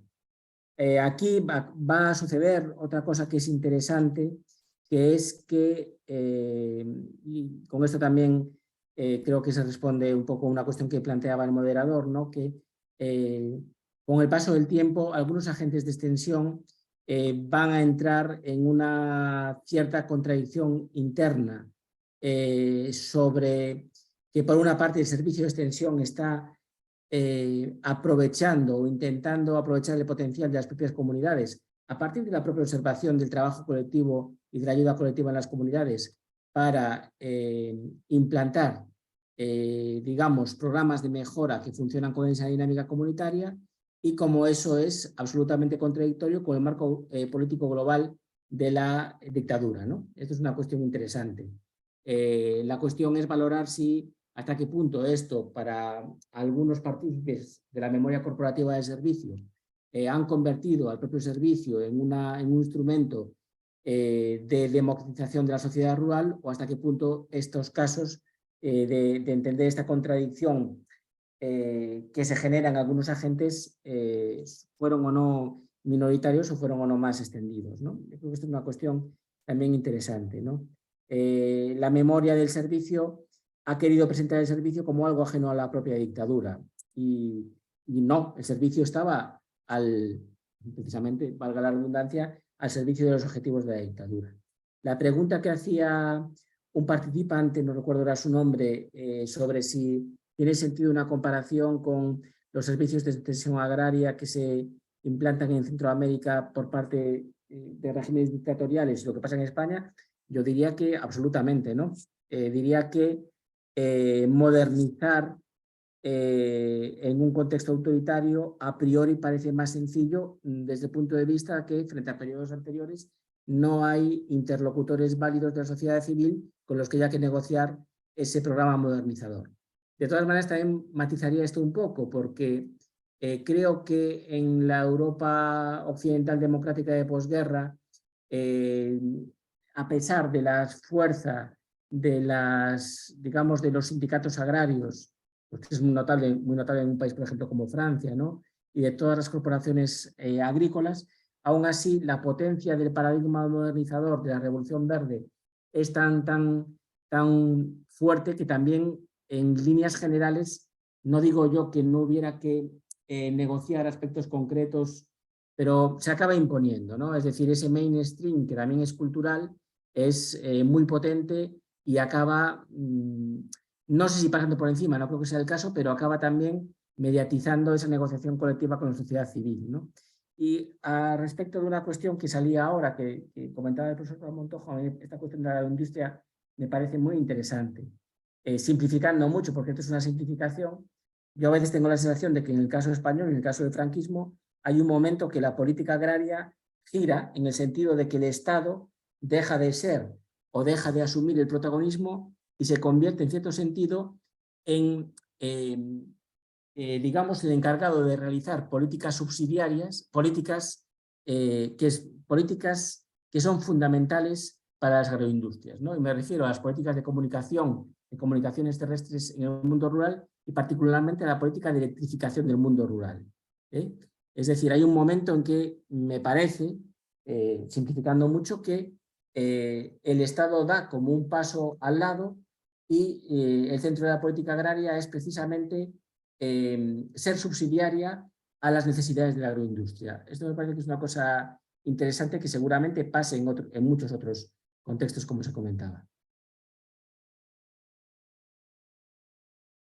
Es verdad que las preguntas globales sobre la situación del abastecimiento alimentario y el nivel crítico, pues no me siento en condiciones, me parecen preguntas que son, bueno, preguntas globales muy importantes que requieren seguramente de una respuesta muy compleja, ¿no?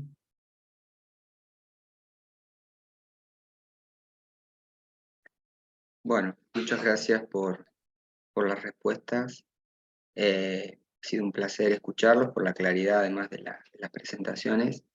Ahí veo que Diana Méndez Rojas levanta la mano. Diana, tienes la palabra. Muchísimas gracias por sus esclarecedoras presentaciones. entre los elementos más valiosos que identifico de esta sesión es que pese a estar dedicada a Europa, los ejes analíticos nos permiten pensar mucho más allá de una región contenida. Tengo dos preguntas para el profesor Daniel Lanero. En primer lugar, me gustaría conocer su opinión al respecto de centrar la trama argumentativa en el extensionismo frente a narrativas que pusieron su atención en la innovación. Me parece que abordar el estudio de la Revolución Verde desde el extensionismo y sus agentes nos permite ver con mayor claridad la interacción entre distintos actores, dejando con ello de lado narrativas construidas desde innovaciones como las semillas híbridas. ¿Qué opina usted sobre esta distinción? Mi segunda pregunta, relacionada con la pluralidad de actores, tiene que ver con el papel de las mujeres y los niños en la concepción de la transformación de la vida comunitaria rural. Ha quedado claro que los técnicos hombres estuvieron en primera línea como sujetos de acción de estas teorías de la modernización. Pero a modo de complementar, me gustaría escuchar un poco más sobre el papel de las mujeres, los niños, los jóvenes. Muchas gracias. Pues muchas gracias a ti. Muchas gracias a ti, Diana, por tus preguntas que me parecen muy interesantes. La primera, pues lo que puedo decir es que pues coincido, ¿no? Porque realmente hasta podríamos decir, y no soy yo, mucho menos el único que lo ha dicho, que los servicios de extensión agraria son una especie de caballo de Troya de la Revolución Verde en las comunidades, ¿no? Porque tienen esa capacidad para incidir en muchos elementos y porque lo que proponen es un proyecto de cambio integral de la sociedad rural. Y esto antes no lo he dicho, pero tiene que ver con otra cuestión, que también hay que entenderlo en el marco político de la Guerra Fría, ¿no? Es decir, el objetivo de los servicios de extensión no es únicamente la consecución de un incremento de la productividad agraria a través de la transferencia tecnológica, sino también de que eso revierta de alguna manera en una mejora del nivel de vida material comunitario, ¿no? Y esa mejora del nivel de vida material comunitario también tiene un potencial de desactivación del conflicto sociopolítico rural, ¿no? Tal vez eso también hay que, es decir, es una transposición al mundo rural o una analogía de lo que sería la cuestión de el fomento en aquellos países o aquellos estados que desde el punto de vista de la teoría rostoniana se consideran no tienen el suficiente estado de evolución económica y no han llegado, están superando ese encadenamiento de estadios hasta llegar al modelo ideal, tiene que ver un poco también con ese interés de engrosar, incrementar, digamos, el peso sociológico de las clases medias, ¿no? Esta cuestión también del cambio integral, de la mejora del nivel de vida, de hacer esto a través, digamos, de la comunidad. Bueno, creo que el extensionismo tiene esa vocación integral de ingeniería social, ¿no? Por un lado. La cuestión de las mujeres y de la juventud. La cuestión de la juventud, y esto también pues, en nuestro grupo de investigación lo hemos debatido bastantes veces con el profesor Fernández Prieto, con la profesora Díaz Geada, con la profesora Cabana Iglesia, tiene que ver también con la cuestión de propiciar, digamos, una mejor recepción del cambio cultural que supone la novedad, ¿no? Frente, digamos, a lo que serían los hombres cabeza de familia de mayor edad y cabeza de explotación, ¿no? Es decir, bueno, pues entender que desde el punto de vista sociológico la juventud, los jóvenes rurales van a ser mucho, por una cuestión puramente generacional y cultural y por un cierto enfrentamiento generacional, mucho más propicios digamos, a la adquisición de esas nuevas prácticas, en este caso, que tienen que ver, ¿no?, con esas nuevas prácticas agrícolas frente al carácter supuestamente rutinario, tradicional de sus padres, ¿no? En el caso del home economics, pues también, es decir, esto tampoco es una cuestión que venga... esta cuestión de la economía doméstica no es una cuestión que hunde sus raíces también, y aquí conecto con lo que se decía antes, en el periodo de entreguerras y tanto en el mundo liberal como también en el mundo de los fascismos, ¿no? Con la cuestión, y tiene que ver también con, tiene que ver en el fondo también con el fordismo, tiene que ver en el fondo con el taylorismo, tiene que ver con intentar optimizar el tiempo en este caso, de las mujeres, tanto en el mundo urbano como en el mundo rural. Y tiene que ver también con la percepción de que las economías familiares en el mundo rural, en ellas las mujeres tienen también un papel importante. ¿Qué hacían las agentes de economía doméstica? Bueno, evidentemente hay muchas cuestiones que tienen que ver también con una visión paternalista e higienista, ¿no?, del mundo rural, ¿no? Es decir, enseñar puericultura urbana, ¿no? Cómo se cría a los hijos, cuáles son las tareas de higiene básicas, pero también otras cuestiones de cómo se organiza una cocina, cómo se organiza cómo funcionan lógicas cooperativas entre mujeres. También tiene que ver con generar toda una serie de, digamos, qué cultivos de proximidad hortícola se pueden establecer al lado de la casa y pueden ser controlados por las mujeres, cómo la mujer puede también o podría también transformar parte de esos cultivos en una producción artesanal de alimentos, conservas vegetales, miel, etcétera, etcétera. Esto es también fundamental, cómo distribuir el tiempo de las tareas de cuidado de la familia de estas otras tareas, etcétera, etcétera. Pero eso no implica, evidentemente, una separación de roles de género. Hay una separación de roles de género muy clara, ¿no? Muy clara. Es decir, esas economías domésticas son complementarias de la gran economía familiar, por decirlo así. No sé si respondo a No, tu yo pregunta. quería añadir un poco a lo que estaba diciendo Daniel, que creo que aunque nos queda mucho por saber sobre proyectos feministas en el mundo rural o visiones alternativas al papel de la mujer en el mundo rural en el periodo entre guerras, creo que incluso en ese periodo hay iniciativas más variadas que lo que va a ocurrir después de la Segunda Guerra Mundial.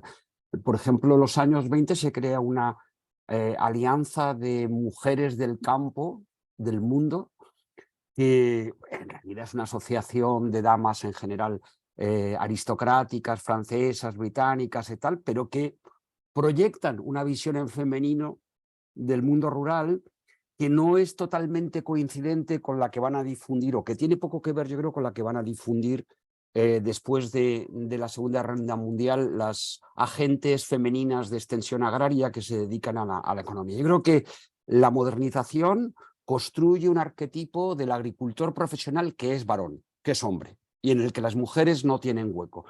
Y el único caso en el que esto no es así es en la Unión Soviética, que antes hemos hablado que comparten el paradigma de modernización, pero ahí no hay este carácter tan marcadamente de género de el profesional de la agricultura es un varón, que es lo que aparece sistemáticamente en la publicidad a partir de los años 40-50, el hombre del mundo rural, o sea, el hombre del mundo agrario es un hombre, es un hombre, es un varón, aparece representado sistemáticamente así.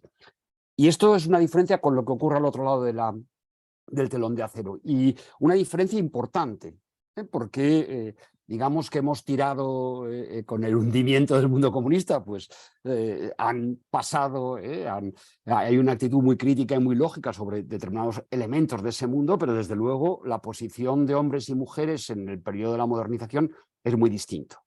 Y el papel de las mujeres es muy distinto. Hay mujeres tractoristas, hay mujeres colchosianas, y son un referente importante de la visión de la modernización soviética, ¿no? Y además que los diferencia a los capitalistas. Pero bueno, es un tema muy interesante y yo creo que debe estar en el centro de nuestro pensamiento sobre la modernización, los roles de género, en el periodo entre guerras más variopintos, más heterogéneos, y cómo en el mundo capitalista, después de la Segunda Guerra Mundial, se evoluciona en un sentido, mientras que el mundo soviético, que en otros sentidos es análogo, pues no se evoluciona en el mismo sentido. Una cuestión Muchas que me estaba gracias. ocurriendo,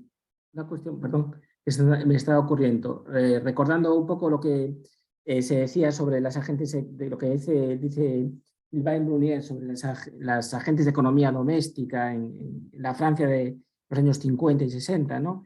Y volviendo un poco a esta idea de que evidentemente los roles de género y la distribución de tareas en la explotación estaban muy claras, y a este elemento claramente de asociación de lo masculino con la tecnología, algunas de las mujeres que participaban valoraban muy positivamente el haber formado parte de estos grupos de economía doméstica porque les habían dado unas oportunidades de sociabilidad femenina fuera de la explotación que antes no tenían, o que no tenían a un nivel comunitario, ¿no? Por ejemplo, pues recibían muchos cursos de formación y esos cursos de formación eran un lugar de encuentro y un lugar de sororidad.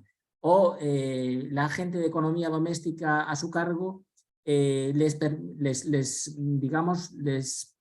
ofrecía o les proponía un programa de excursiones de radio más o menos corto, pero que eran una ocasión especial para la sociabilidad femenina y sobre todo para salir de las rutinas diarias de trabajo en la granja, ¿no?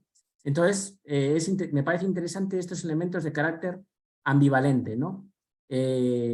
Como es verdad que se refuerzan, digamos, los roles tradicionales con respecto de la actividad agraria, pero al mismo tiempo se abren espacios de compartir experiencias comunitarias en femenino que antes, a lo mejor, con otro tipo de sistema no existirían, ¿no? Vamos, era simplemente un apunte que quería hacer. Sí. Muchas gracias. Adelante, profesor. Sí, no, muy brevemente y por completar y dar mi opinión también en este asunto y enlazando con lo que decía el profesor Lanero y el profesor Pamontojo.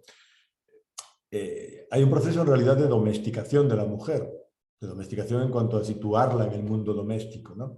En el que no estaba antes, incluso por razones productivas, es decir, todo el mundo que puede trabajar en una economía agraria campesina de cualquier sitio del mundo trabaja. Los niños hacen una función, los viejos hacen una función, las mujeres hacen una función en el ámbito productivo y reproductivo, que es el mismo, no es distinto, ¿no?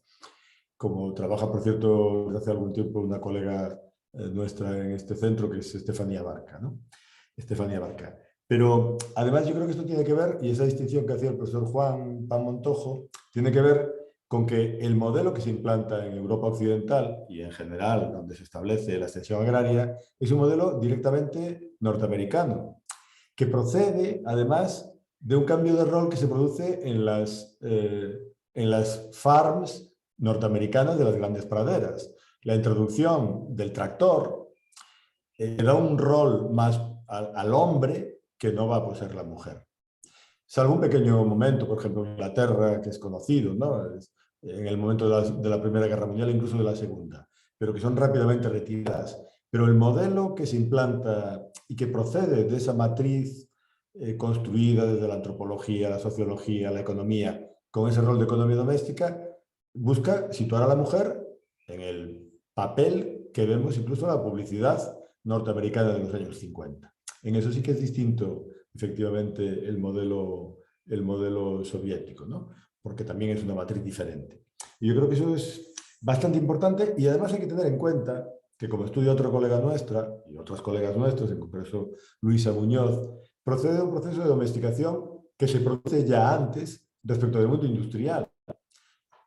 Sacar a la mujer de la industria y de los roles industriales y del trabajo industrial en la segunda mitad del siglo XIX es casi una labor social, ¿no? Bien intencionada, igual que al niño. Pero detrás de eso está encerrar a la mujer en un ámbito no productivo. Estaba en un ámbito productivo, industrial o rural, agrario o industrial. En ese proceso de domesticación que llaman los autores que trabajan sobre la industrialización, bueno, ese mismo modelo se implanta después en el mundo rural vía extensión agraria, ¿no? Yo creo que ahí hay un enlace también que puede dar, seguir esas pistas puede dar bastante juego. Bueno, muchas gracias por las respuestas y si les parece cierro con dos preguntas que aparecieron en el chat. Las leo rápidamente y si puede ser unas respuestas breves por parte de los expositores para tratar de cerrar más o menos en el horario que estaba previsto.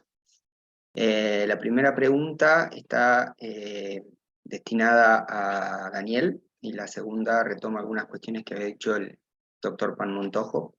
La primera dice lo siguiente: tengo una pregunta respecto del caso de España.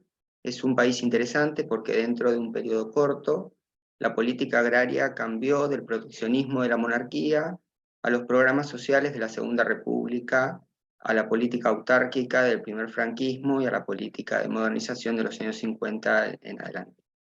Obviamente hay diferencias abismales entre las políticas sociales y económicas, pero me gustaría preguntar si existen similitudes entre los periodos en otras áreas. Esa por un lado. La otra pregunta, bueno, pregunta, dice lo siguiente, continuando con la referencia a la cortina de hierro, tengo una pregunta que está vinculada, se conecta con el punto que había mencionado el doctor Pan Montojo sobre la multiplicidad de proyectos de modernización previos a la Segunda Guerra Mundial y el proceso de uniformidad de la posguerra. Mi propio trabajo es sobre la historia de la Revolución Verde en la China de Mao, donde las nuevas tecnologías se buscaban en el contexto de la Revolución Roja. Por un lado, la modernización agrícola en la era de Mao en China fue un tipo de proyecto de modernidad muy diferente porque era explícitamente antitecnocrático, aunque se podría argumentar que al final del día todavía se había convertido en un proyecto tecnocrático y tal vez fue más similar que diferente del enfoque patrocinado o fomentado por los Estados Unidos. Entonces mi pregunta sería la siguiente. ¿Considera que los proyectos de la Revolución Verde socialista de Estado representan la multiplicidad en el periodo posterior a la Segunda Guerra Mundial? ¿O en cambio se considera los considera fundamentalmente similares? Quizá aquí sería útil comparar Europa occidental y oriental. Esas serían las preguntas. Les dejo la palabra. Si les parece en ese orden, a Daniel y a Juan. Bien, gracias. No he acabado de entender muy bien la pregunta, pero si la interpreto bien, yo diría que sí, que aunque hay cambios importantes desde el punto de vista de la política agraria en todos esos periodos históricos que la persona que preguntaba ha mencionado, pues habría que atender probablemente a la continuidad o a las continuidades de fondo de las estructuras institucionales, ¿no? a las continuidades de fondo de los cuerpos profesionales dedicados a la agricultura y también seguramente habría que atender a las continuidades que tienen que ver, por ejemplo, estoy pensando en un periodo largo, pues con el sistema de cultivos y con la importancia, por ejemplo, en España van a tener durante todo ese periodo los cultivos, por ejemplo, de la tríada mediterránea, ¿no?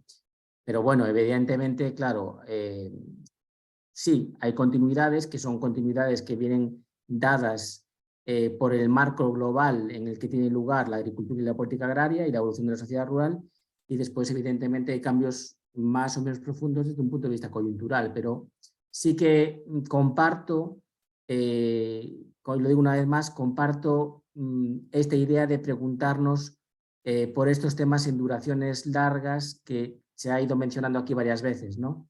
Más que centrarnos en explicaciones de periodos concretos cerrados en sí mismos.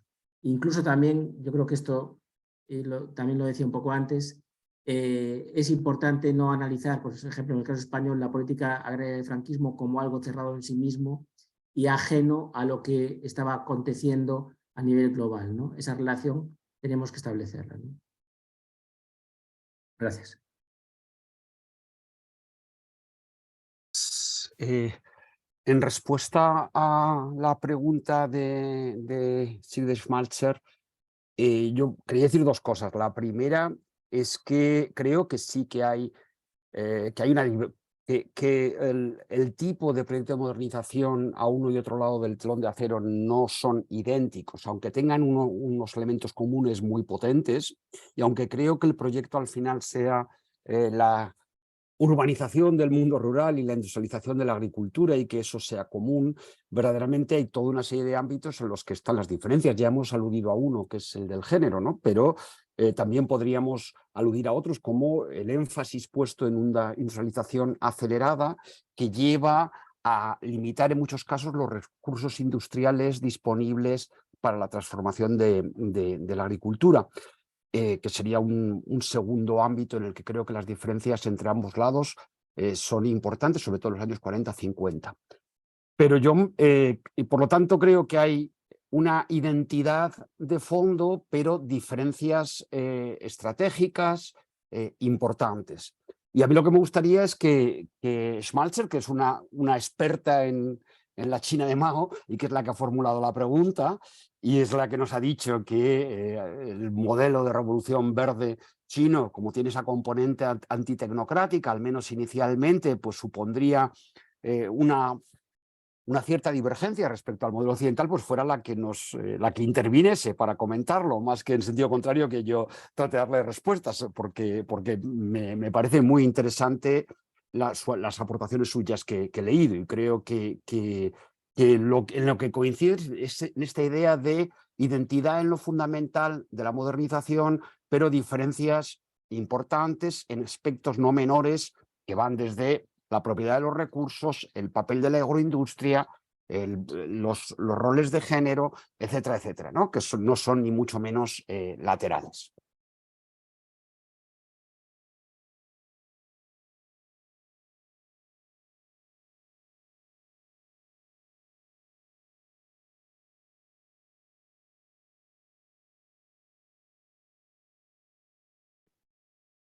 No tenemos preguntas o intervenciones. Estamos sobre el horario Netza. No sé qué consideras que Bueno, hagamos. tiene levantada la mano si eres máster, pero Juan Carlos, no sé si ella puede participar de manera directa, creo que no, ¿verdad?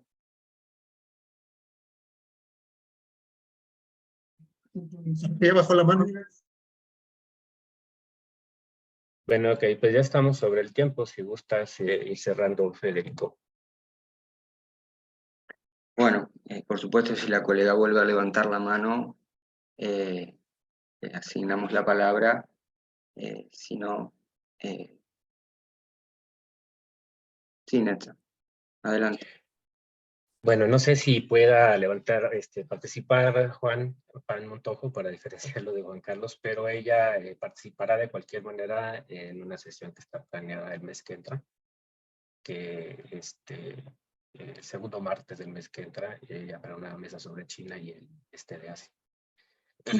Y bueno, aprovecho brevemente que levanté la mano para comentar algo de lo que estaban a su vez señalando Lorenzo y Juan Montojo acerca de ese cambio cultural. Me parece muy bueno, muy sugerente ese concepto planteado ahí a mediados del siglo pasado. Y quería nada más hacer una breve alusión a parte de los agronegocios que yo estaba pensando, me pica mucho eso, sobre todo incluso pensando en el abstencionismo, en la urbanización también como otro elemento del cambio cultural.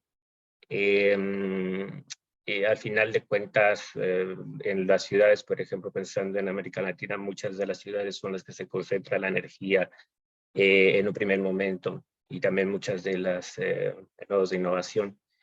Y para el caso mexicano, Mario Cerruti, que es un historiador mexicano-argentino, ha hablado, por ejemplo, de ciudades agrícolas que fueron muy importantes para la expansión de la revolución en el norte. No sé qué piensan al respecto, de manera muy breve, de esto que estoy comentando. Incluso acá, por ejemplo, para el caso del extensionismo en México, las casas comerciales fueron muy importantes en términos de dónde se ubicaron muchas de estas innovaciones y hacia quiénes. Y ya sería todo. A ver qué piensan al respecto.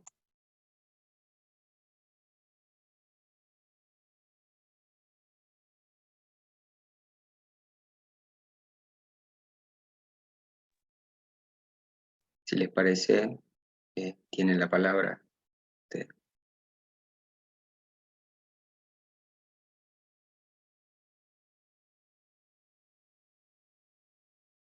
No se escucha, Juan. está en silencio. Se está diciendo que como yo he intervenido antes, que contestaran, bueno, a primero ha interpelado a Daniel y luego a Lorenzo, que me parecía más lógico para no ser tan reiterativo.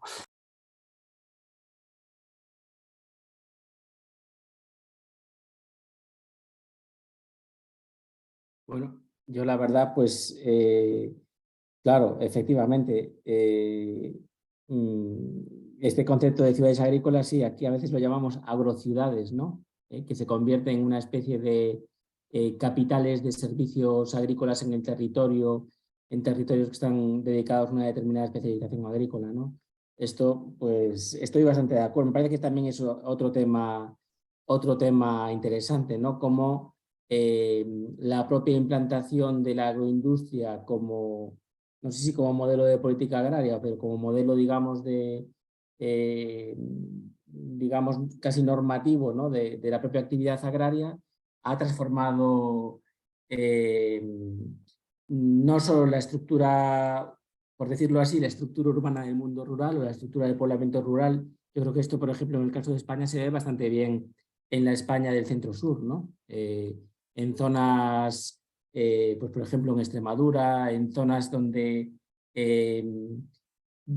la implantación progresiva del regadío a gran escala modificó mucho el sistema de cultivos agrarios y determinadas zonas de secano pues se han convertido ahora, por ejemplo, en zonas, por ejemplo, de producción masiva de tomate o otro tipo de hortalizas, y donde buena parte de la población, de manera no necesariamente permanente, pero sí en relación con las campañas de recogida y de procesado, trabajan en este tipo de agroindustria que tienen las factorías, digamos, centralizadas en estas agrociudades, ¿no? Incluso en el caso español es muy interesante cómo empresas de conservas vegetales arraigadas en el norte del país, precisamente por este cambio propiciado por el regadío, pues han ido abriendo ya hace bastantes décadas pues, factorías en otras zonas del país, ¿no?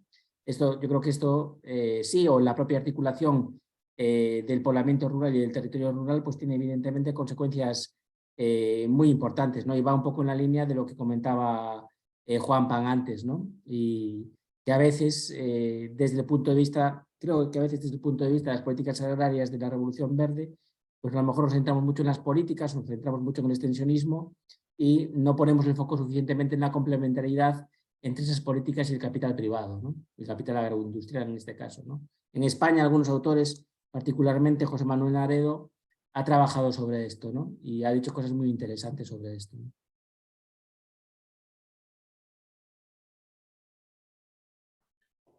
No sé, un poco por completar un poco, pero no tengo mucho más que añadir. Que no parezca que no queremos hablar del tema, simplemente añadiéndolo a lo que decía Daniel, es muy sintomático que el único espacio, la única construcción humana que se puede ver directamente desde el espacio sea el mar de plástico de Almería, ¿no? Son miles de kilómetros cuadrados cubiertos de plástico, donde se cultivan tomates y donde trabajan 35.000 trabajadores inmigrantes, en ocasiones con horarios de 14 horas diarias y 7 días a la semana, ¿no?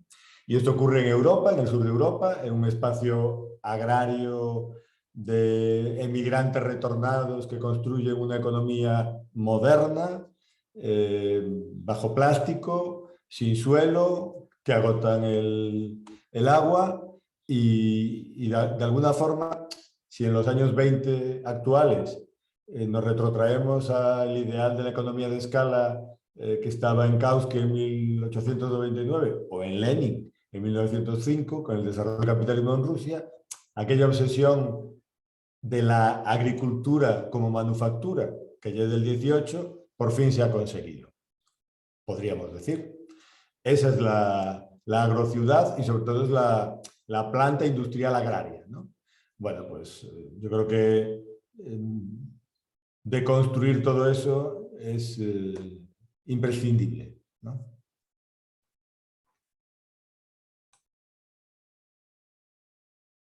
Bueno, muchísimas gracias. Han sido muy interesantes todas las intervenciones, incluidas estas últimas. Me parece que quedan incluso líneas abiertas que ojalá se puedan retomar, recuperar en futuras sesiones de este seminario, ¿no? Netza, te dejo la palabra para cerrar y de mi parte agradezco nuevamente a los doctores Fernández Prieto, Juan Montojo y Lanero Taboas por las presentaciones y por permitirme compartir este espacio. Muchas gracias. Y también a los organizadores del seminario.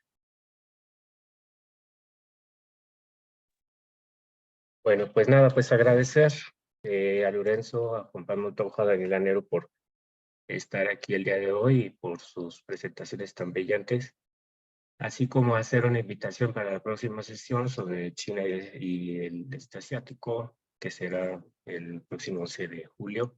Y pues nada, hasta entonces. Y muchas gracias, Fede, por estar aquí para moderar esta sesión. Muy buena tu participación. Y gracias, Diana. Muchísimas gracias, Federico. Gracias a Muchas ustedes. gracias a todos los ponentes. Muchas gracias a todos. ustedes. Muchas gracias. Gracias, gracias. Gracias. Muchas gracias a todos y todas, un placer. Hasta luego. Chau, chau. Gracias.